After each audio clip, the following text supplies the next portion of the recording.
Hi everyone, welcome to Sham institute. Daily current అఫైర్స్లో భాగంగా ఈరోజు ఉన్నటువంటి ఇంపార్టెంట్ కరెంట్ అఫైర్స్ ఏమన్నా ఒకసారి చూద్దామండి. సో ఈ యొక్క కరెంట్ అఫైర్స్తో పాటుగా మీకు ప్రతిరోజు కూడా మనకి తెలుగు మీడియం అండ్ ఇంగ్లీష్ మీడియంలో ఫ్రీగా పీడిఎఫ్ రూపంలో టెలిగ్రామ్ ఛానల్లో పోస్ట్ చేయడం జరుగుతుందండి. సో ఏవైతే ఇక్కడ మనం కరెంట్ అఫైర్స్ అందిస్తున్నామో ఇవన్నీ కూడా మీకు పీడిఎఫ్ రూపంలో అందించడం జరుగుతుంది. సో ఈ అవకాశాన్ని యూజ్ చేసుకోండి. సో అదేవిధంగా మనం ప్రతిరోజు కూడా నిన్నటి నుంచి అండి లైవ్ సెషన్స్ చెప్పేసి మనం కండక్ట్ చేస్తూ ఉన్నామండి. కరెంట్ అఫైర్స్ 2023లో జరిగినటువంటి ఇంపార్టెంట్ కరెంట్ అఫైర్స్ని మనకి మల్టీ క్వశ్చన్స్ టైప్లో అంటే మనకి ఆబ్జెక్టివ్ టైప్ క్వశ్చన్స్లో మీకు అందించి దానికి సంబంధించిన పూర్తి అనాలిసిస్తో మీకు అందించడం జరుగుతుంది. సో ఈరోజు కూడా లైవ్ సెషన్ ఉందండి. సో ఖచ్చితంగా లైవ్ సెషన్లో పార్టిసిపేట్ చేసి మీరు ఎంతవరకు చదువుకున్నారు, ఎటువంటి అంశాలను కవర్ చేశారు, ఏ అంశాలను కవర్ చేయాలి, ఎలా చదవాలి ఒక అంశం మీద, ఇలా ఓవరాల్గా మనం లైవ్ సెషన్లో డిస్కస్ చేయడం జరుగుతుంది. మనకి ఎవరైతే లైవ్ క్లాస్ వినాలనుకున్న స్టూడెంట్స్ ఎవరైతే ఉన్నారో మీరందరూ కూడా నోటిఫికేషన్ అలర్ట్స్ ఏదైతే ఉంటుందో దాన్ని ఒకసారి ప్రెస్ చేయండి. లైవ్ అనేది స్టార్ట్ అవ్వగానే మీకు అలర్ట్ వస్తూ అవుతుంది.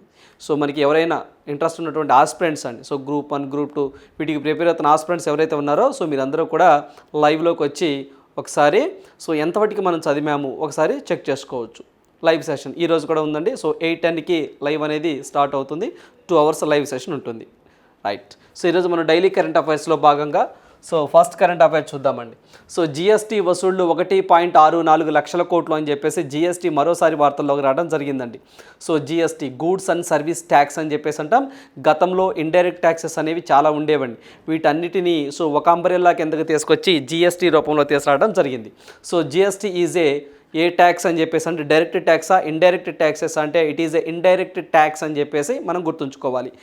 ఈ జిఎస్టీని 2017 జూలై 1 నుంచి ఫోర్స్లోకి రావడం జరిగిందండి.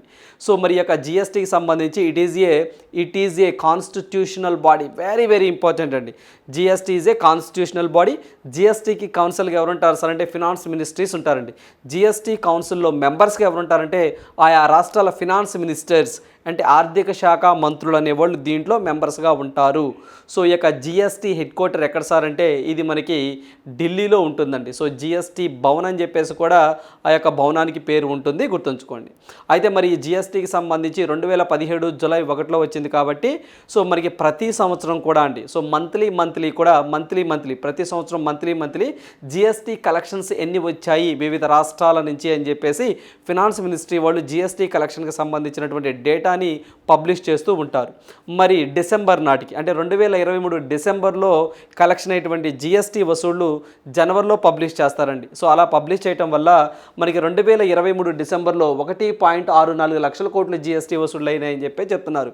అంటే ప్రీవియస్ ఇయర్తో కంపేర్ చేసినట్లయితే అంటే 2022 డిసెంబర్తో కంపేర్ చేస్తే 2023 డిసెంబర్లో జిఎస్టీ వసూళ్లు అనేవి 10% ఎక్కువగా ఉన్నాయి అని చెప్పేసి చెప్తా ఉన్నారు. ఎక్కువగా ఉన్నాయని చెప్పేసి చెప్తున్నారండి. అదేవిధంగా జిఎస్టీ వచ్చినప్పటి నుంచి అండి జిఎస్టీ చరిత్రలోనే హయ్యెస్ట్ వసూళ్లు ఎప్పుడు జరిగినాయి సార్ అంటే 2023 ఏప్రిల్లో హయ్యెస్ట్ జిఎస్టీ వసూలు రావడం జరిగిందండి. అదే హయ్యెస్ట్ అండి. ఎప్పుడు సార్ అంటే ఏప్రిల్ 23 అండి 1.87 లక్షల కోట్ల జిఎస్టీస్ వసూలు అవడం జరిగింది. మరి సెకండ్ హయ్యెస్ట్ ఎప్పుడు సార్ అంటే 2023లోనేనండి అక్టోబర్ మంత్లో వసూళ్ళు అయినాయండి. ఎట్లా సార్ అంటే 1.72 లక్షల కోట్లు అండి. ఇదే first and second highest GST collections. GST వచ్చిన కానించండి 2017 నుంచి అండి 17 నుంచి ఇవే హయ్యెస్ట్ వసూళ్ళు, గుర్తుంచుకోండి. మనకి ఇవే హయ్యెస్ట్ వసూళ్ళు. అయితే మనము ఏదైతే అసలు టోటల్గా ఈ మంత్ అండి జనరల్గా 1.64 పూర్తిగా చెప్పాలంటే 1,64,882 కోట్ల జిఎస్టీ అనేది వసూళ్ళు అవటం జరిగింది. గతంలో అంటే మనకి గతంలో అండి అంటే మనకి ఏప్రిల్ నుంచి డిసెంబర్ వరకు అండి అంటే ఈ యొక్క ఫినాన్షియల్ అంటే ఈ యొక్క నెలలో అండి అంటే మనము ఫినాన్షియల్ ఇయర్ ఏప్రిల్లో స్టార్ట్ అవుతుంది కదా. April, May, June, July, August, September, October, November, December. అలా చూస్తే 2023 ఏప్రిల్ నుంచి 2023 డిసెంబర్ వరకు 12% పెరిగినాయండి. ఈ 10% ఏంటి? ఈ 10% ఏంటి? 2022 డిసెంబర్ మంత్తో కంపేర్ చేసినప్పుడు 2023 డిసెంబర్లో 10% 12% పెరిగినాయి. అలా కాకుండా 2022 అండి, 2022 ఏప్రిల్ నుంచి డిసెంబర్ వరకు కంపేర్ చేస్తే 2023 ఏప్రిల్ టు డిసెంబర్ అనేది 12% పెరిగిందండి. మొత్తం కూడా ఏప్రిల్ నుంచి డిసెంబర్ మధ్య 2023లో 14.97 లక్షల కోట్ల జిఎస్టీలు వసూలైనవి. వెరీ వెరీ ఇంపార్టెంట్ అండి. సో ఇదంతా కూడా మీకు కంటెంట్ రూపంలో క్వశ్చన్ ఫ్రేమింగ్ విధానంలో మీకు చెప్పడం జరుగుతుందండి. సో రేపు మనకి ఎగ్జామ్లో ఏప్రిల్ నుంచి డిసెంబర్ వరకు మొత్తం జిఎస్టీ వసూళ్లు ఎన్ని లక్షల కోట్లు అయినాయి అని ఎగ్జామ్లో అడిగారనుకోండి, అప్పుడు మనం 14.97 లక్షల కోట్లని గుర్తుంచుకోవాలి. అలా కాకుండా ఓవరాల్గా హైయెస్ట్ జిఎస్టీ వసూళ్లు ఏ మంత్లో వచ్చేసారంటే 2023 ఏప్రిల్లో వచ్చాయండి, 1.87 లక్షల కోట్లు. Second highest October 1.7. ఇలా మొత్తం యాడ్ చేస్తే 14.97 లక్షల కోట్లు వచ్చినాయండి. సో ఏప్రిల్ నుంచి డిసెంబర్ వరకు అని చెప్పేసి మనం గుర్తుంచుకోవాలి. చాలా చాలా ఇంపార్టెంట్. సో 2023 నవంబర్లో ఎన్ని జిఎస్టీ వసూలు కలెక్షన్ అయినా సారంటే 1.67 లక్షల కోట్లు అనేది జిఎస్టీ వసూలు అవడం జరిగింది. అదేవిధంగా సో జిఎస్టీ కోసం ఒక 2 యాప్స్ని తీసుకురావడం జరిగిందండి. ఒకటేమో కేరళ గవర్నమెంట్ తీసుకురావడం జరిగింది, లక్కీ బిల్ యాప్ అని చెప్పేసి. Lucky bill app Kerala government తీసుకురావడం జరిగిందండి. ఎందుకు సార్ అంటే ఆయా రాష్ట్రంలో ఈ యొక్క జిఎస్టీని ఎంకరేజ్మెంట్ చేయడం కోసం, ఎవరైతే ఏదైనా ఒక వస్తువు కొన్నప్పుడు ఆ బిల్లు సో ఖచ్చితంగా బిల్లు తీసుకోవాలండి. బిల్లు తీసుకోకపోతే వాడు జిఎస్టీ కట్టడండి. సో అది గవర్నమెంట్కి లాస్ అవుద్ది. అందువల్ల ప్రతి ఒక్కళ్ళు ఇన్వాయిస్ని తీసుకోవాలి, బిల్లుని తీసుకోవాలి. బిల్లుని తీసుకుంటేనే వాళ్ళు పర్చేస్ చేసిన ఐటమ్ మీద అమౌంట్ సెంట్రల్ గవర్నమెంట్కి, స్టేట్ గవర్నమెంట్కి వెళ్తుందండి. లేకపోతే అతను సో మనకి ట్యాక్స్ ఎగ్గొట్టే ప్రయత్నాలు చేస్తూ ఉంటాయి ఆ యొక్క సంస్థలు కానివ్వండి, కంపెనీస్ కానివ్వండి. అలా ప్రతి ఒక్కళ్ళు కూడా జిఎస్టీ బిల్లులు తీసుకోవాలని చెప్పేసి మనకి లక్కీ బిల్ యాప్ అని చెప్పేసి తీసుకొచ్చారండి.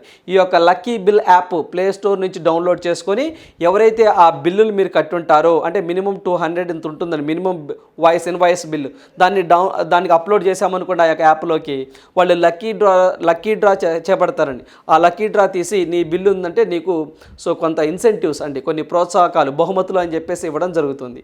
అది పర్టికులర్గా కేరళ రాష్ట్రంలో అండి లక్కీ బిల్ యాప్. ఇదేంటి మేరా బిల్ మేరా అధికార్ అని చెప్పేసి ఇది సెంట్రల్ గవర్నమెంట్ తీసుకొచ్చిందండి. మేరా బిల్ మేరా అధికార్ అని చెప్పేసి ఇప్పుడు పైలట్ బేసిస్ మీద ఉందండి, కొన్ని రాష్ట్రాల్లోనే ఉన్నాయి. సో ఒక 10-11 రాష్ట్రాలలో మేరా బిల్ మేరా అధికారి యాప్ని పైలట్ బేసిస్ కింద ఇప్పుడు ప్రజెంట్ రన్ చేస్తున్నారండి. ఇదేంటి సార్ అంటే ఇది కూడా అంతేనండి. సో జిఎస్టీని సో ఏదైతే బిల్లుల్ని సో ఎక్కువగా కట్టడం కోసం దీన్ని కూడా తీసుకురావడం జరిగిందండి. సో దీంట్లో ఏంటి సార్ అంటే సో ఏదైతే మనకి జిఎస్టీ ఇన్వాయిస్ ఉంటుందో ఆ ఇన్వాయిస్ని తీసుకొని సో అంటే ఇప్పుడు పైలట్ బేసిస్ మీద ఉందండి, కొన్ని రాష్ట్రాల్లోనే ఉంది. అక్కడ ఉన్నటువంటి ఎవరైతే ఈ యొక్క ప్రజలు ఉంటారో వాళ్ళు జిఎస్టీ ఇన్వాయిస్ని ఈ యొక్క మేరా బిల్ మేరా అధికార్ యాప్లోకి అప్లోడ్ చేశారనుకోండి, సో వాళ్ళల్లో నుంచి లక్కీ డ్రా తీస్తారండి. అలా లక్కీ డ్రా తీసి మినిమం 10,000 ఇస్తారు క్యాష్ ప్రైజు, మ్యాక్సిమం 1 కోటి రూపాయలు ఇస్తారండి. 1 crore ఇస్తారండి. మినిమం 10,000, మ్యాక్సిమం 1 కోటి రూపాయలు అనేది సో వీళ్ళకి క్యాష్ ప్రైజ్గా ఇస్తాము అని చెప్పేసి సెంట్రల్ గవర్నమెంట్ చెప్పడం జరిగింది.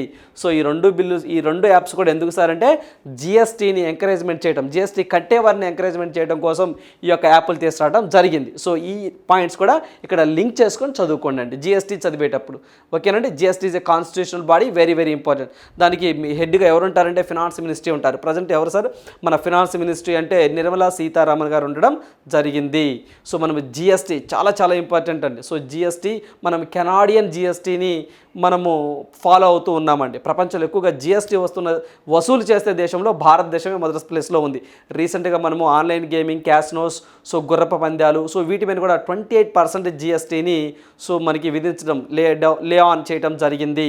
సో ఈ పాయింట్లు కూడా ఇక్కడ లింక్ చేసుకొని చదువుకోండి జిఎస్టీ అనగానే. రైట్. సో నెక్స్ట్ వన్ చూద్దాం. సో నెక్స్ట్ వన్ చూసినట్లయితే నోబెల్ పురస్కార విజేత యూనస్కు జైలు, బంగ్లా న్యాయస్థానం తీర్పు. సో బంగ్లాదేశ్కి సంబంధించినటువంటి ఒక ఎకనమిస్టు, ఒక ఆర్థికవేత్త అండి. సో అతని పేరు వచ్చేసరికి యూనస్ అని చెప్పేసి అంటామండి, మొహమ్మద్ యూనస్ పూర్తిగా చెప్పాలంటే. అతనికి అక్కడ 3వ సెషన్ ఒక కోర్టు సో ఒక 6 నెలలు జైలు శిక్ష విధించడం జరిగిందండి. సో అతను నోబెల్ అవార్డు విన్నర్ కూడా, అది ఇక్కడ హైలైట్ అండి. సో గతంలో ఇతనికి నోబెల్ అవార్డు 2006వ సంవత్సరంలో సో నోబెల్ అవార్డు పీస్లో తీసుకోవడం జరిగిందండి ఇతను. సో మరి ఇతని గురించి ఏంటో చూద్దామండి. సో ఏదైతే బంగ్లాదేశ్ ప్రముఖ ఆర్థికవేత్త, నోబెల్ పురస్కార గ్రహీత అండి మహమ్మద్ యూనస్. సో మహమ్మద్ యూనస్కి 6 నెలలు సాధారణ జైలు శిక్ష విధించడం జరిగింది. ఢాకా లేబర్ కోర్టు వాళ్ళు చేయడం జరిగిందండి.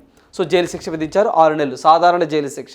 అయితే ఎందుకు సార్ ఈ జైలు శిక్ష విధించారు ఇతనికి అంటే సో ఇతను గ్రామీణ టెలికాం సంస్థ అధ్యక్షుడిగా ఉంటూ కార్మిక సంక్షేమ నిధిని ఏర్పాటు చేయడంలో విఫలమయ్యాడండి. అతను ఏంటండి, సో మనకి గ్రామీణ టెలికాం సంస్థ ప్రెసిడెంట్గా ఉండి అక్కడ కార్మికులకు సంబంధించినటువంటి ఒక సంక్షేమ నిధిని ఏర్పాటు చేయడంలో విఫలమయ్యాడు. సో అందువల్ల అతని మీద కొన్ని అభియోగాలు వచ్చినాయండి, కొంత ఫ్రాడ్ చేశారని కొన్ని అభియోగాలు వచ్చినాయి. సో అందువల్ల అక్కడ ఏదైతే మనకి కార్మిక జడ్జి ఒక ఆయన షేక్ మరీన్ సుల్తాన్ అనే వ్యక్తి ఈ యొక్క జడ్జిమెంట్ ఇవ్వడం జరిగిందండి. ఆ న్యాయమూర్తి పేరండి. సో ఆ యొక్క న్యాయమూర్తి పేరు షేక్ మరీన్ సుల్తాన్ అనే వ్యక్తి. సో ఈ యొక్క 6 నెలల జైలు శిక్షను ఇతనికి విధించడం జరిగింది. జైలు శిక్షతో పాటుగా ఒక 25,000 టాకాలండి, ఎందుకంటే బంగ్లాదేశ్ క్యాపిటల్ టాకా కదా, 25,000 టాకాలు కూడా జరిమానా విధించడం జరిగింది. సో ఈయనకి నోబెల్ అవార్డు రావడం జరిగింది. పీస్లో అన్నాం కదా 2006లో. ఎందుకు ఇచ్చారు సార్ అంటే ఇతనికి 1983లో అండి గ్రామీణ బ్యాంకును స్థాపించి బంగ్లాదేశ్లో అండి. బంగ్లాదేశ్లో 1983లో గ్రామీణ బ్యాంకును స్థాపించి ఆ బ్యాంకు ద్వారా ఎవరైతే పేదలు ఉంటారో వాళ్ళకి తక్కువ ఇంట్రెస్ట్కి రుణాలను ప్రొవైడ్ చేశాడండి. అలా రుణాలు ప్రొవైడ్ చేయడం వల్ల చాలామంది పేదరికం నుంచి బయటకు పడ్డారట. అందువల్ల ఆయన యొక్క సేవలను గుర్తించి 2006వ సంవత్సరంలో పీస్లో ఇతనికి నోబెల్ అవార్డు ఇవ్వడం జరిగింది. చూసారండి మీరు, గతంలో మనం రీసెంట్గా 2023 నోబెల్ అవార్డు అని గ్రహీత అండి. మనకి పీస్లో మనకి నర్గిస్ మొహమ్మదీ అని చెప్పేసి ఇరాన్ కంట్రీకి సంబంధించిన ఆమె. ఆమె కూడా జైల్లోనే ఉన్నారండి. మహానుభావులంతా జైల్లోనే ఉంటారండి ఇలాంటి వ్యక్తులంతా కూడా. ఎందుకంటే వాళ్ళు ప్రభుత్వాల మీద ఇలా చేస్తున్నారు, మీరు ఇది కరెక్ట్ కాదు అని చెప్పేసి వాళ్ళ గళాన్ని వినిపిస్తారండి, వాళ్ళ వాయిస్ని వినిపిస్తారు. మరి అక్కడ ఉన్న ప్రభుత్వాలు తీసుకెళ్ళి వాళ్ళని జైల్లో పెడతాయి. అంటే ప్రజల పక్షాన్ని నిలబడుతూ ఉంటారండి వీళ్ళు.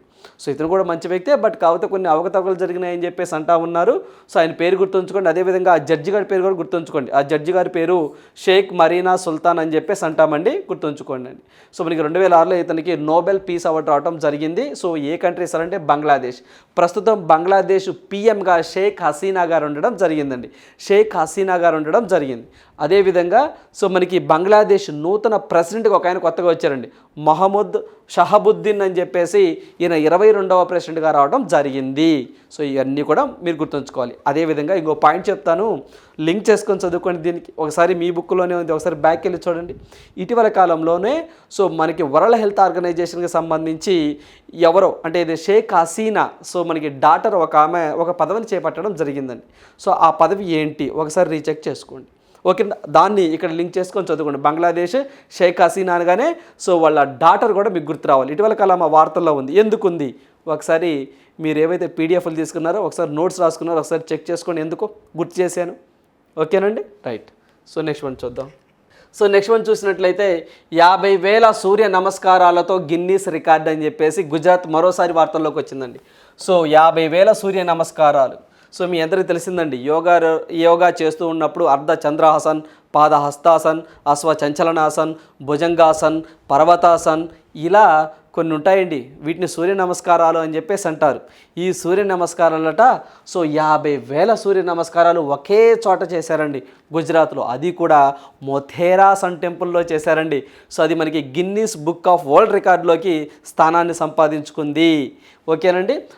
దీనికి సంబంధించి మనకు ఖచ్చితంగా exam point of view expect చేయొచ్చండి. దీన్ని అంటే గుజరాత్ రాష్ట్రం మొత్తము దీన్ని నిర్వహించారండి. ప్రధాన కార్యక్రమాన్ని మాత్రం మొథేరా సూర్య దేవాలయం అని చెప్పేసి ఇక్కడ ముఖ్యమంత్రి భూపేంద్ర పటేల్ గారు దీన్ని నిర్వహించడం జరిగింది.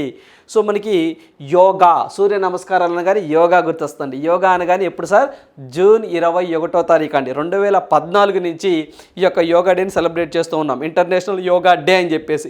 మన భారతదేశం యొక్క రెఫరెండం మీదే అంటే మన యొక్క ఏదైతే భారతదేశం యొక్క ప్రోద్బలంతోనే యుఎన్ఓ ఈ యొక్క యోగా డేని గుర్తించడం జరిగిందండి. 2014 నుంచి సెలబ్రేట్ చేస్తూ ఉన్నాం. 2023లో చేసినటువంటి యోగా డే ఎన్నోసారి అంటే 9th ఎడిషన్ అండి. అది 9th ఎడిషన్. మరి ఈ యొక్క యోగా డే 2023 యోగా డే ఎక్కడ సెలబ్రేట్ చేశారండి అఫీషియల్గా అంటే యుఎన్ఓలో అండి. అంటే నరేంద్ర మోదీ గారు అమెరికా పర్యటన వెళ్ళారు కదా, అప్పుడు యుఎన్ఓలో యునైటెడ్ నేషన్ ఆర్గనైజేషన్ అక్కడ ఈ యొక్క యోగా డేని సెలబ్రేట్ చేయడం జరిగింది. ఇవన్నీ మనం యోగా డే రోజు చదివామండి, మనం డిస్కస్ చేసాం కూడా. అయితే ఆ యోగా డే రోజే మన భారతదేశంలో కూడా సూరత్లో Guinness book of world record వచ్చిందండి. మనము 2023 జూన్ 22వ తారీఖున దీని గురించి కరెంట్ అఫైర్స్లో డిస్కస్ చేసాం. ఒకసారి ఆ వీడియో చూడండి, ఎవరైనా చూడనటువంటి ఆస్పిరెంట్స్ ఎవరైనా ఉంటే. ఏంటి సార్ అంటే 2023 జూన్ 21న అంటే జూన్ 21 మనము యోగా డే, ఇంటర్నేషనల్ యోగా డేని సెలబ్రేట్ చేస్తూ ఉంటాం. 2014 నుంచి చేస్తున్నాం. 2023 9th ఎడిషన్గా సెలబ్రేట్ చేసాం. నెక్స్ట్ 2024 రాబోయేది 10th ఎడిషన్ అండి. అయితే 2023కి సంబంధించి యోగా డే యొక్క థీమ్ చూద్దామండి. యోగా ఫర్ వసుదైక కుటుంబకం, యోగా ఫర్ వసుదైక కుటుంబకం అనేది థీమ్తో దీన్ని రన్ చేయడం జరిగిందండి.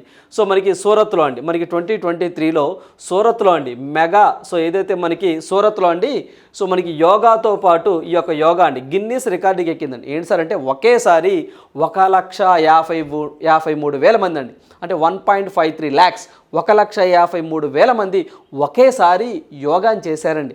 అది గిన్నీస్ బుక్ ఆఫ్ వరల్డ్ రికార్డులోకి స్థానాన్ని సంపాదించింది 2023. గతంలో అండి 2018లో రాజస్థాన్లో ఒకేసారి 1,984,000 మంది ఒకేసారి యోగా చేశారండి. సో అది రికార్డు. ఆ రికార్డ్ని 2018లో ఉన్న రికార్డ్ని 2023లో సూరత్ బీట్ చేసిందండి. సో ఇదోటి గుర్తుంచుకోండి. ఇప్పుడు మళ్ళీ గుజరాత్ వచ్చింది, 50,000 సూర్య నమస్కారాలు ఒకేసారి మొతేరా సూర్య దేవాలయం అని చెప్పేసి మనం గుర్తుంచుకోవాలి. దాంతోపాటుగా ఈ యొక్క యోగా డేకి సంబంధించిన బ్యాక్గ్రౌండ్ కూడా మనం గుర్తుంచుకోవాలి. సో ఖచ్చితంగా ఏదైతే ఒక మొథేరా టెంపుల్ ఉంటుందో, ఈ Modhera sun temple very very important. మన ఆంధ్రప్రదేశ్లో మనకు అరసవెల్లి సూర్యనారాయణ సన్ టెంపుల్ ఎలా ఫేమస్సో అక్కడ మనకి ఏదైతే గుజరాత్లో అండి మొథేరా సన్ టెంపుల్ అనేది బాగా ఫేమస్ అండి. సో గతంలో ఈ యొక్క దేవాలయం మీద ఏదైతే మనకి గజనీ మహమ్మద్ లాంటి వాళ్ళు సో దాడి చేయడం కూడా జరిగిందండి. సో దాడి చేశారు. మనకి ఇటీవల కాలంలో మొథేరా సన్ టెంపుల్ వార్తల్లోకి కూడా రావడం జరిగింది, గుర్తుంచుకోండి. అదేవిధంగా మొథేరా విలేజ్ కూడా వార్తల్లోకి వచ్చిందండి. ఏంటి సార్ అంటే మన దేశంలో మొట్టమొదటి 24/7 సోలార్ పవర్డ్ విలేజ్గా గుర్తింపు పొందిందండి మొథేరా గ్రామం. సో ఆ మొథేరా గ్రామం ఏంటి సార్ అంటే గుజరాత్లోనే ఉంటుంది.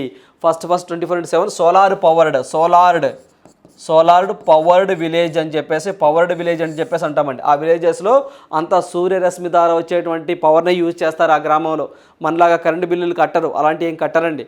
వాళ్ళే కావాలంటే గవర్నమెంట్కి పవర్ని పర్చేస్ చేస్తారు. సో అలా మొథేరా గ్రామం వార్తలోకి వచ్చింది, గుర్తుంచుకోండి ఎగ్జామ్ పాయింట్ ఆఫ్ వ్యూలో. ఆ తర్వాత భారతదేశంలో రెండవ గ్రామం 24/7 సోలార్ పవర్డ్ విలేజ్గా సగసాహి గ్రామం అని చెప్పేసి సో మనకి ఒడిశాలో ఉంటుంది. అదొకటి పాయింట్ కూడా ఇక్కడ మనం లింక్ చేసుకొని చదువుకోవాలి. రైట్. సో నెక్స్ట్ వన్ చూద్దాం. సో నెక్స్ట్ వన్ చూసినట్లయితే అయోధ్యలో బాలరాముడి విగ్రహం. సో మీ అందరికీ తెలిసింది ఏంటంటే అయోధ్యలో శ్రీరాముడి యొక్క విగ్రహాన్ని జనవరి 22వ తారీఖున సో ప్రారంభించబోతున్నారండి. సో 2 days క్రితం కూడా నరేంద్ర మోదీ గారు అయోధ్యకి ఎవరు రావద్దు, ప్రస్తుతానికి మీ ఇళ్లలోనే జ్యోతిని వెలిగించుకోండి అని చెప్పేసి కూడా ఒక స్టేట్మెంట్ ఇవ్వడం జరిగింది. మనం కరెంట్ అఫైర్స్ కూడా దాన్ని డిస్కస్ చేయడం జరిగిందండి. అయితే దీనికి సంబంధించి ఆ యొక్క రాముడిని, ఆ గర్భగుడిలో రాముడిని ప్రతిష్ఠిస్తారు కదా, ఆ విగ్రహాన్ని తయారు చేసినటువంటి వ్యక్తి ఎవరు, అదేవిధంగా అది ఎన్ని అంగుళాలు అంటే 51 అంగుళాల పొడవుతో దీన్ని తీర్చిదిద్దారండి. ఎవరు సార్ అంటే మైసూర్ శిల్పి అండి.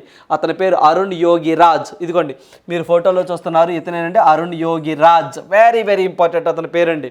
సో మనకి ఏదైతే ఈ యొక్క 51 అంగుళాల పొడవుతో దీన్ని తీర్చిదిద్దారు. సో దీనికి సంబంధించి శిల్పులు పోటీ పడ్డారండి. గుజరాత్కి సంబంధించిన వ్యక్తి, సో కోల్కతాకి సంబంధించిన వ్యక్తి, సో ఇలా మైసూరుకి సంబంధించిన వ్యక్తి, ఒక 3-4 పోటీ పడ్డారండి ఇలా విగ్రహాలను తయారు చేయడం కోసం. చివరికి ఈ యొక్క ఎవరైతే మనకి అరుణ్ యోగిరాజ్ ఉన్నారో ఇతను తయారు చేసినటువంటి 51 అంగుళాల పొడవుతో ఉన్నటువంటి బాలరాముడి విగ్రహాన్ని ఈ యొక్క ధర్మకర్త మండలి వాళ్ళు సో ఫైనల్ చేయటం జరిగింది.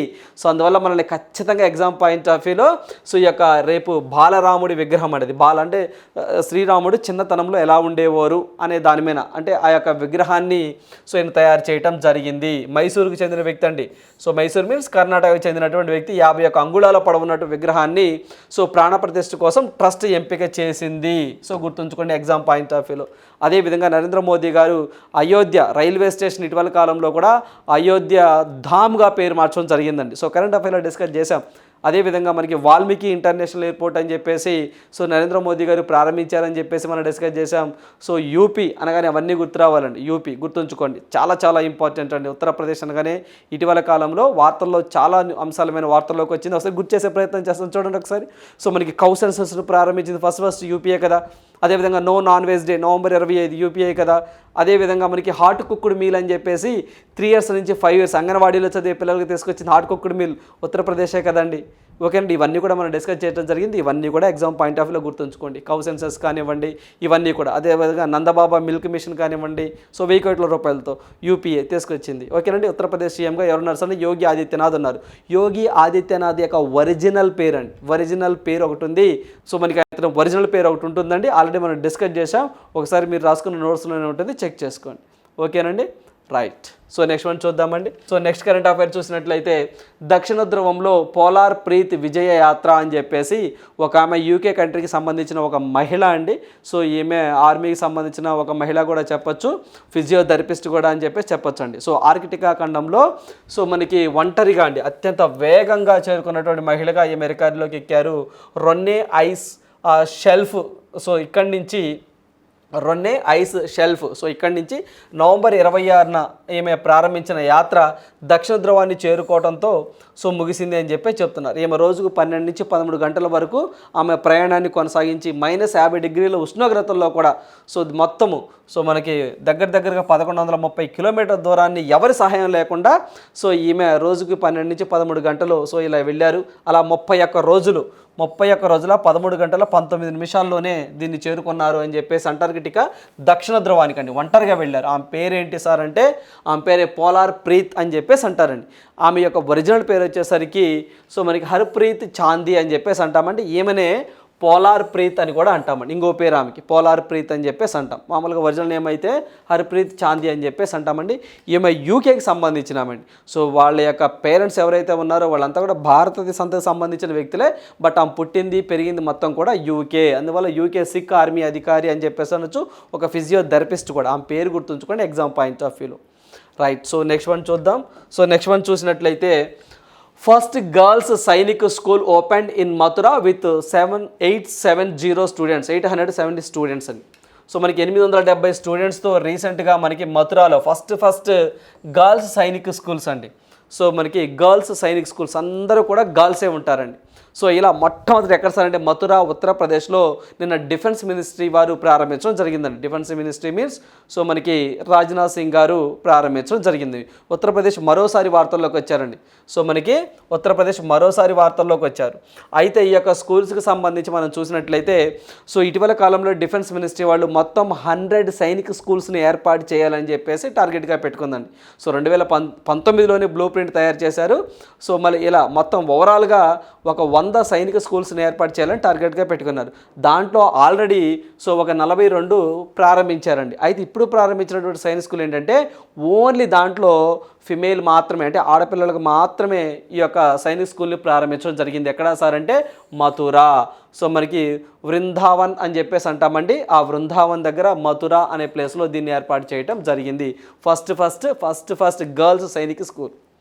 అయితే మనకి ఆల్రెడీ 33 ఉన్నాయండి. 33 సైనిక్ స్కూల్స్ ఉన్నాయి. వాటికి అదనంగా ఒక 100 తీసుకొస్తామన్నారు. ఆ 100లో 42 ఆల్రెడీ ఎస్టాబ్లిష్డ్. దాంట్లో ఒకటి నిన్న మనకి ఫస్ట్ గర్ల్స్ అండి, మొత్తం గర్ల్సే ఉంటారు. అలా ఒక దాన్ని ప్రారంభించారు. ఎగ్జామ్లో ఎక్కడ ప్రారంభించారని అడుగుతారు. ఎగ్జామ్లో గుర్తుంచుకోండి ఉత్తరప్రదేశ్. సో అదేవిధంగా ఇందాల మనము ఉత్తరప్రదేశ్ సీఎం యోగి ఆదిత్యనాథ్, ఇది కూడా మీరు పిక్లో చూస్తున్నారు. సో ఆయన ఒరిజినల్ పేరు అండి ఏంటి సార్ అంటే అజయ్ సింగ్ బిస్తోహ్ అని చెప్పేసి అంటామండి. అజయ్ సింగ్ బిస్త్ అని చెప్పేసి అంటాం, గుర్తుంచుకోండి. సో ఇలా మనకి అజయ్ ఏదైతే మనకి ఇక్కడ ఈయన ఉన్నారో ఈయన యొక్క ఒరిజినల్ పేరు అండి. సో మనకి అజయ్ మోహన్ సింగ్ బిస్త్ అని కూడా అంటాం. అజయ్ మోహన్ సింగ్ బిస్త్ అని చెప్పేసి ఆయన యొక్క ఒరిజినల్ పేరు. రైట్. సో నెక్స్ట్ వన్ చూద్దామండి. సో నెక్స్ట్ వన్ చూసినట్లయితే Odisha CM Lay's foundation for 6,225 crores metro rail project. So మనకి ఏదైతే ఒడిషా స్టేట్ ఉంటుందో ఈ ఒడిషా స్టేట్లో మొట్టమొదటిసారిగా సో మెట్రో రైలును ఒక దాన్ని తీసుకురాబోతూ ఉన్నారండి. సో దానికి కాను 6,225 కోట్ల రూపాయలు ఖర్చు అయిపోతుంది అని చెప్పేసి చెప్పడం జరిగిందండి. సో దీనికి సంబంధించినటువంటి పనుల్ని నిన్న నవీన్ పట్నాయక్ గారు ప్రారంభించడం జరిగింది. సో అందువల్ల వార్తల్లోకి రావడం జరిగిందండి. సో నవీన్ పట్నాయక్ గారని మీ అందరికీ తెలిసిందేనండి. సో ఇతను భారతదేశంలో ఉన్నటువంటి సీఎంలో సో లాంగెస్ట్ టెన్యూర్గా సెకండ్ లాంగెస్ట్ టెన్యూర్గా చేసినటువంటి సీఎంగా వార్తల్లోకి వచ్చారండి. సో మనకి పవన్ కుమార్ చామ్లింగ్ అని చెప్పేసి సో ఈయన అండి, సో మనకి సిక్కింకి సంబంధించిన వ్యక్తి, ఈయన సీఎం రికార్డు ఉందండి. ఇతను భారతదేశంలో లాంగెస్ట్ అంటే అత్యధిక కాలం సీఎంగా పనిచేసిన వ్యక్తిగా నవీన్ పట్నాయక్ గారే ఉన్నారు. సో నెక్స్ట్ 2024లో ఈయన గెలిచారనుకోండి, ఈయనే ఫస్ట్ రికార్డ్ అవుతుంది. గతంలో మనం డిస్కస్ చేసామండి. అయితే ఇప్పుడు ఏంటి సార్ అంటే ఇది states first metro rail project అనేది వీళ్ళు ప్రారంభించారండి. ఎక్కడి నుంచి ఎక్కడ సార్ అంటే భువనేశ్వర్ టు కటక్ మధ్యలో అండి. సో మొత్తం 26 కిలోమీటర్ల ఈ యొక్క ఫస్ట్ ఫేజ్లో ఈ యొక్క 26 కిలోమీటర్లు కంప్లీట్ చేస్తాము, భువనేశ్వర్ని కటక్ని మెట్రో రైల్తో అనుసంధానం చేస్తాము అని చెప్పేసి ఒడిశా గవర్నమెంట్ స్టేట్మెంట్ ఇవ్వడం జరిగింది. సో దీనికోసం సో 6,255 కోట్ల రూపాయలను ఖర్చు చేస్తామని చెప్పేసి నవీన్ పట్నాయక్ గారు చెప్పడం జరిగింది. సో ఈ పాయింట్ గుర్తుంచుకోండి ఎగ్జామ్ పాయింట్ ఆఫ్ వ్యూలో. ఓకేనండి, రైట్. సో నెక్స్ట్ వన్ చూద్దాం. సో నెక్స్ట్ వన్ చూసినట్లయితే గొంతు తడవని బాల్యం. సో యూనిసెఫ్ వాళ్ళు ఒక రిపోర్ట్ ఇచ్చారండి. ఏంటి సార్ అంటే సో ఎక్కువగా 18 సంవత్సరాల లోపు ఉన్నటువంటి ఎవరైతే మనకి బాలురు లేదా బాలికలు ఉంటారో వారు త్రాగునీటికి ఇబ్బంది పడుతున్నారు, అంటే మనకి వాటర్ స్కార్సిటీ ఉంది వారికి అని చెప్పేసి యూనిసెఫ్ వాళ్ళండి ఒక నివేదిక ఇవ్వటం జరిగింది. ప్రపంచవ్యాప్తంగా 100 కోట్ల మంది చిన్నారులు తాగునీటి సమస్యలో ఉన్నారు అని చెప్పి చెప్తున్నారు. చూడండి ఎంత దుర్భరమైన పరిస్థితిలో ఉందో ప్రపంచం. సో సుమారు 100 కోట్ల మంది చిన్నారులండి త్రాగునీటి సమస్య ఉంది వాళ్ళకి అని చెప్పేసి అంటున్నారు. అంటే వాటర్ యాక్సెస్ లేదట. ఎవరు చెప్పారు? యూనిసెఫ్ వాళ్ళు చెప్పారండి. సో దక్షిణాసియాలోనే అత్యధికంగా ఆ 100 కోట్ల 35 కోట్ల మంది ఉన్నారు అని చెప్పి చెప్తున్నారండి మన దక్షిణాసియాలో, లైక్ భారత్, బంగ్లాదేశ్, సో మనకి పాకిస్తాన్, ఆఫ్ఘనిస్తాన్ ఇలా అండి. వీటిల్లోనే మనకి 35 కోట్ల మంది ఉన్నారని, తక్కువ వర్షపాతంతో ఎండిపోతున్న బావులు, నీటి కుంటలు, రిజర్వాయర్లు ఫలితంగా చిన్నారులపై పెరుగుతున్న హీట్ వేవ్ ఫ్రీక్వెన్సీ అని చెప్పేసి యూనిసెఫ్ వాళ్ళు ఒక రిపోర్ట్ని విడుదల చేయడం జరిగిందండి. సో అదేవిధంగా రానున్న కాలంలో అంటే మనకి 2050 నాటికండి, సో 2050 నాటికి 200 కోట్ల మంది చిన్నారులపైన దీని ప్రభావం పడుతుందని, సో దీనివల్ల వీళ్ళు రకరకాల డిసీజెస్ వ్యాధులకు గురవుతారని సో వీళ్ళు యూనిసెఫ్ వాళ్ళు చెప్పడం జరిగిందండి. సో అందువల్ల ఖచ్చితంగా త్రాగునీటి అనేది యాక్సెస్ ఉండాల్సిందే పిల్లలకి అని చెప్పి చెప్తున్నారు. దీనివల్ల వ్యవసాయం కానివ్వండి, అదేవిధంగా పంటల మీద కూడా వీటి ప్రభావం ఉంటుందట వాటర్ షార్టేజ్ వల్ల అని చెప్పేసి యూనిసెఫ్ వాళ్ళు చెప్పడం జరిగిందండి, గుర్తుంచుకోండి. అదేవిధంగా పునరుత్పాదకత నీటి వినియోగంలో 4% వినియోగించుకుంటున్నామట ప్రపంచవ్యాప్తంగా. అంటే ఏదైతే మనకి నీటిని మళ్ళీ వినియోగించుకోవటం అండి, వేస్ట్ వాటర్ని అలా 4% వినియోగించుకుంటున్నాం. దీనికి సంబంధించిన ప్రత్యామ్నాయ మార్గాలు ఆల్టర్నేటివ్స్ వేస్ కూడా చూసుకోవాలి అని చెప్పేసి యూనిసెఫ్ వాళ్ళు ప్రపంచ దేశాలకి సో ఒక హెచ్చరికలు జారీ చేయడం జరిగింది. ఇది గుర్తుంచుకోండి. అదేవిధంగా గతంలో యూనిసెఫ్ వాళ్ళు కూడా చెప్పారండి, ఏమని సో మొబైల్స్ వాడకూడదు పిల్లలు అని చెప్పేసి చెప్పడం జరిగిందండి. ఎవరైతే మనకి ఏదైతే మనకి మైనారిటీ పిల్లలు ఉంటారో, సో చిన్న పిల్లలు ఉంటారో వీళ్ళందరూ కూడా స్కూళ్ళల్లో కానివ్వండి, పర్సనల్లో కానివ్వండి మొబైల్ ఫోన్స్ వాడకూడదు, స్కూల్లో నిషేధించాలి అని చెప్పేసి యూనిసెఫ్ వాళ్ళు చెప్పడం జరిగింది. అదేవిధంగా యూనిసెఫ్ అంటే మరి దానికి సంబంధించినటువంటి హెడ్ క్వార్టర్ ఎక్కడ ఉంటుంది ఏంటి అది కూడా చూద్దామండి. సో యూనిసెఫ్ సో మీ హెడ్గా క్యాథరిన్ రసెల్ అని చెప్పేసి ఏమన్నారండి, ఏమి అమెరికాకి సంబంధించిన ఆమె. సో దీన్ని 1946లో ఏర్పాటు చేశారు. న్యూయార్క్ అండి అమెరికాలో ఉంటుంది. వెరీ వెరీ ఇంపార్టెంట్ అండి. సో దీన్ని మనం యూనిసెఫ్ అంటే United Nations so International Children's Emergency Fund అని చెప్పేసి అంటాం. న్యూయార్క్ అమెరికాలో ఉంటుంది. సో మనకి క్యాథరిన్ ఎం రసెల్ ఏమో అమెరికాకి సంబంధించినామండి, యూఎస్ఏకి సంబంధించినామా ఏమో యూనిసెఫ్కి హెడ్గా ఉండటం జరిగింది. అదేవిధంగా యూనిసెఫ్కి సో ఫస్ట్ టైం అండి సో 1965లో నోబెల్ పీస్ అవార్డు కూడా రావడం జరిగిందండి, గుర్తుంచుకోండి. అదేవిధంగా యూనిసెఫ్ని అతిపెద్ద వ్యాక్సిన్ దారు అని చెప్పేసి కూడా అంటారండి. ఎందుకు సార్ అంటే సో పుట్టిన వెంబటే పిల్లలకి టీకాలు ఏమని 1 ఇయర్కి 2 ఇయర్స్కి ఇలా 8 మంత్స్కి 6 మంత్స్కి టీకాలు ఇస్తారు చూసారంటే ఆ కార్యక్రమాన్ని కూడా వీరే ముందు నడిపిస్తూ ఉంటారనమాట. పిల్లలకు సంబంధించినటువంటి హక్కులను వీళ్ళు కాపాడుతూ ఉంటారు. ఇది యూనిసెఫ్కి సంబంధించింది. ఇది ఎందుకు వార్తల్లోకి వచ్చిందంటే ప్రపంచవ్యాప్తంగా 100 కోట్ల మంది చిన్నారులు త్రాగునీటితో ఇబ్బంది పడుతున్నారని చెప్పేసి వీళ్ళు రిపోర్ట్లో చెప్పడం జరిగింది. దాంట్లో పర్టిక్యులర్గా సౌత్ ఆసియాలో 35 కోట్ల మంది మీద ప్రభావం చూపుతున్నారు. 2050 నాటికి 200 కోట్ల మంది మీద ప్రభావం చూపుతుందని చెప్పేసి వీళ్ళ సర్వేలో చెప్పడం జరిగింది. రైట్. సో నెక్స్ట్ వన్ చూద్దాం. సో PSLV-C 55 ప్రయోగం విజయవంతం అని చెప్పేసి మనకి న్యూస్ రావడం జరిగిందండి. సో దీన్ని నిన్న ప్రారంభించడం జరిగిందండి. ఎక్స్పోసాట్ని కూడా విజయవంతంగా సక్సెస్ఫుల్గా ఆర్బిట్లోకి పంపించారు. సో ఈ తరహా చేసిన ప్రయోగంలో రెండో దేశంగా భారత్ అండి. సో గతంలో అమెరికా చేసింది, అమెరికా తర్వాత మన భారతదేశమే చేసింది.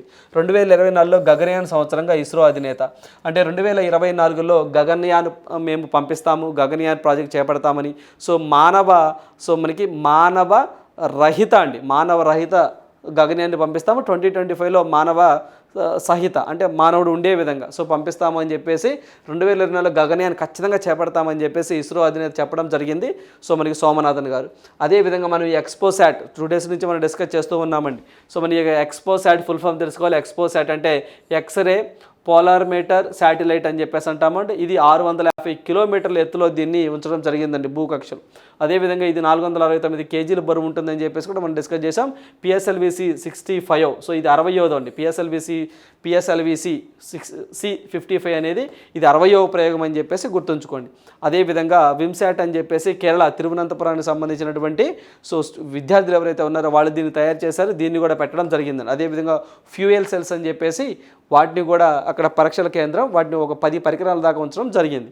సో 2024లో గగనయాన్ మానవరహిత, 2025లో మానవ సహిత. మానవరహిత అంటే మానవులు లేకుండా, వ్యోమగాములు లేకుండా సో ఏంటి అని చెప్పేసి, తర్వాత అక్కడ ఏ విధమైన వాతావరణం ఏంటి అని చెప్పేసి మనుషులను పంపిస్తారనమాట. సో ఇది గగనయానికి సంబంధించిందండి. సో అదేవిధంగా మరి దీనికి సంబంధించిన పూర్తి పీడిఎఫ్ని మీకు ఈరోజు పీడిఎఫ్ రూపంలో అందించడం జరుగుతుందండి. సో గుర్తుంచుకోండి ఎగ్జామ్ పాయింట్ ఆఫ్ వ్యూలో. ఓకేనండి. అదేవిధంగా అసలు ఎందుకు సార్ యొక్క పిఎస్ఎల్విసి 55 అసలు మెయిన్ ఎందుకు సార్ అంటే ఖగోళ శాస్త్రానికి సంబంధించినటువంటి విషయాన్ని తెలుసుకోవడం కోసం అండి. అంటే కృష్ణ బిళాల గురించి కానివ్వండి, వాతావరణ పరిస్థితులు కానివ్వండి, అసలు పుట్టుక ఎలా వచ్చింది, అదేవిధంగా ఈ ఎక్స్రేకి సంబంధించినటువంటి వాటి యొక్క ఇక్కడ ఏదైతే ఎక్స్రే కిరణాల యొక్క మూల కారణం ఏంటి, అసలు ఎక్కడి నుంచి అవి ఆరిజిన్ అయ్యాయి, సో ఇలాంటి విషయాలమైన ప్రయోగాలు చేపట్టడం కోసం జనవరి 1, 2024 శ్రీకారం చుట్టడం జరిగింది ISRO. Right. So next one చూద్దామండి.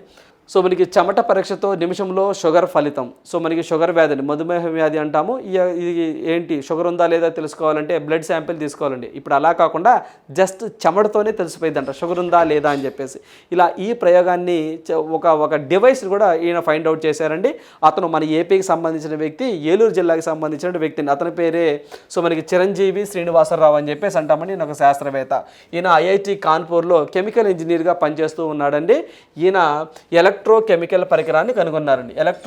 ఎలక్ట్రోకెమికల్ పరికరాన్ని కనుగొన్నారు.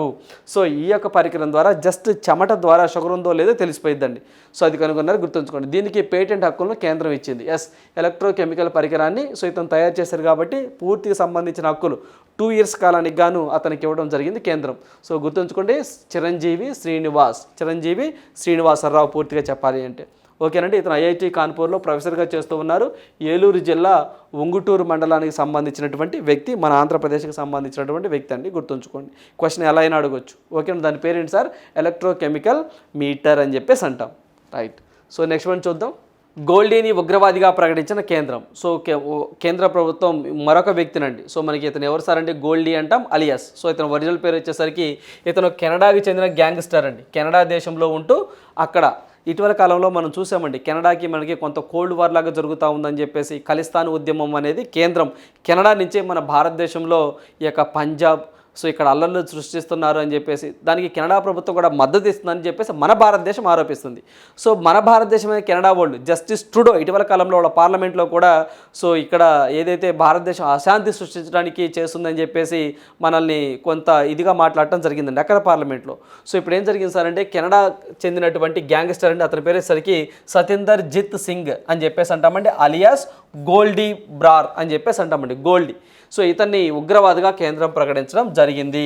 సో ఇతని మీద ఓఫా యాక్ట్ కూడా చేయడం జరిగిందండి అని చెప్పేసి కేంద్ర ప్రభుత్వం చెప్పడం జరిగింది, హోంశాఖ మంత్రి వారు. సో నిన్నటి కరెంట్ అఫైర్స్లో కూడా మనము జమ్మూ అండ్ కాశ్మీర్ కేంద్రంగా పనిచేసేటువంటి తెహ్రీక్ ఏ హురియత్ అని చెప్పేసి అంటామండి. సో దీన్ని కూడా ఉగ్రవాద సంస్థగా డిక్లేర్ చేశారని, సో గిలానీ అనే వ్యక్తి 2004లో దీన్ని ఏర్పాటు చేశారని చెప్పేసి కూడా నిన్నటి కరెంట్ అఫైర్స్ కూడా మనం డిస్కస్ చేసామండి. సో ఇప్పుడు మనకి ఒక సంస్థ ఏదైతే మనకి తెహ్రీక్ ఏ హురాయిత్, సో ఇదొకటి Jammu and Kashmir and Canada కేంద్రంగా ఉన్నటువంటి గ్యాంగ్స్టర్ అండి.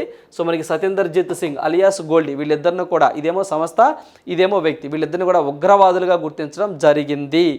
గుర్తుంచుకోవాల్సిందండి, వెరీ వెరీ ఇంపార్టెంట్. ఎందుకంటే కెనడాకి మనకి ఇటీవల కాలంలో కొంత కోల్డ్ వార్ జరుగుతూ ఉందండి. అది కాక ఇతను ఎవరైతే గోల్డీ ఉన్నారో ఇతను గతంలో పంజాబ్ సింగర్ అండి. అక్కడ సిద్ధు మూసేవాలా అని చెప్పేసి ఒక సింగర్ అండి. సో అతన్ని హత్య చేయడంలో ఇతను కీలక పాత్ర పోషించాడని చెప్పేసి కూడా హోమ్ మినిస్ట్రీ వాళ్ళు చెప్పడం జరిగింది. సో అందువల్ల ఇతని పేరు గుర్తుంచుకుంటే రేపు ఎగ్జామ్లో ఇచ్చి ఇతని గురించి ఏంటి అని చెప్పేసి అడగొచ్చండి. రైట్.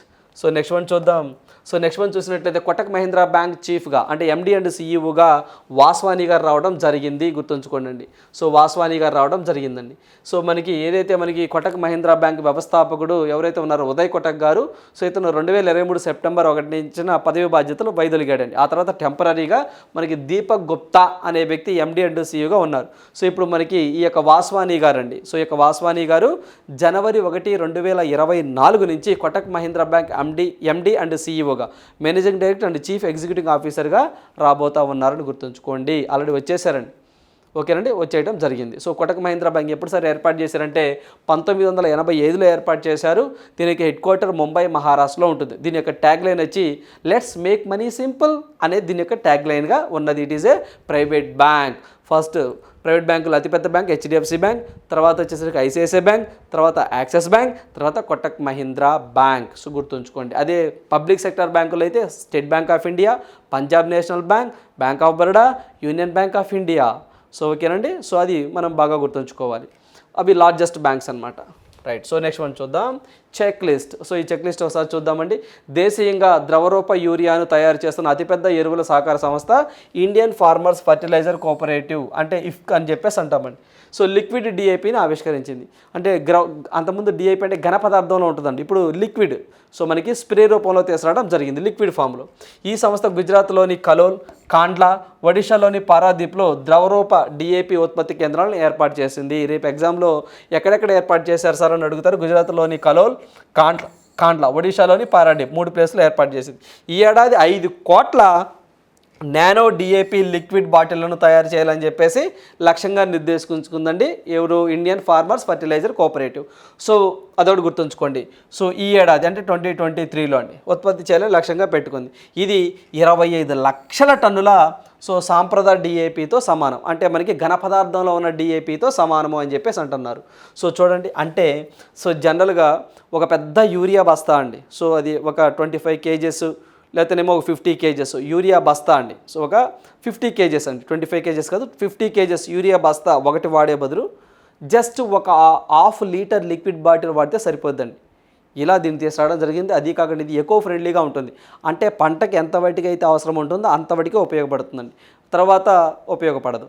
కానీ ఏదైతే ఘన పదార్థంలో ఉన్న డిఏపిని మనం యూజ్ చేస్తే పంట అయిపోయిన తర్వాత కూడా దాని ప్రభావం నేల సారం మీద పడి నేలంతా కూడా కెమికల్ మయమవుతుందంట. సో అలా కాకుండా ఇదేంటి పంట బడికే ఉపయోగపడుతుంది. పంట అయిపోయిన తర్వాత దాని ప్రభావం నేల మీద ఉండదు. ఏంటి, లిక్విడ్ ఫామ్లో ఉన్నటువంటి ఈ యొక్క డిఏపి. ఓకేనండి, ఇలా రీసెంట్గా రాబోతూ ఉన్నాయి. సో గుర్తుంచుకోండి. సో 5 కోట్ల నానో డిఏ లిక్విడ్ బాటిల్స్ని తయారు చేయాలని చెప్పేసి ఇఫ్కో వాళ్ళు టార్గెట్గా పెట్టుకోవడం జరిగింది. ఓకేనండి, రైట్. ఎందుకు సార్ అంటే ఏవైతే యొక్క కెమికల్స్ని తగ్గించి సాంప్రదాయ అంటే మనకి ఏదైతే మన ఆర్గానిక్ ఫార్మింగ్ వైపు అండి, మనకి సేంద్రియ ఎరువుల్ని ఎక్కువగా యూజ్ చేయాలనే ఉద్దేశంతో ఇలాంటివి తీసుకురావడం జరుగుతుంది కేంద్ర ప్రభుత్వం. రైట్. సో నెక్స్ట్ వన్ చూద్దాం. సో క్వశ్చన్ ఫర్ యూ, ఈ ప్రశ్న మీకోసమే. So the Ayodhya railway junction in Uttar Pradesh has been officially renamed as Ayodhya Dham అని చెప్పేసి అంటామండి. సో ఏంటండి, అయోధ్య ధామ్ అని చెప్పేసి పేరు మార్చడం జరిగింది. ఓకేనండి, రైట్. సో ఇవన్నీ ఈరోజు ఉన్నటువంటి ఇంపార్టెంట్ కరెంట్ అఫైర్స్. సో ప్రతి ఒక్క అభ్యర్థి కూడా ప్రతిరోజు కూడా 1 అవర్ కరెంట్ అఫైర్స్ కేటాయిస్తూ ఉండండి. సో బై ద బై అదేవిధంగా మనకి ఈరోజు లైవ్ సెషన్ ఉందండి 8 to 10. మనకి 2 hours లైవ్ సెషన్ ఉంటుంది. ఖచ్చితంగా దాంట్లో పార్టిసిపేట్ చేయండి. Thank you, all the best.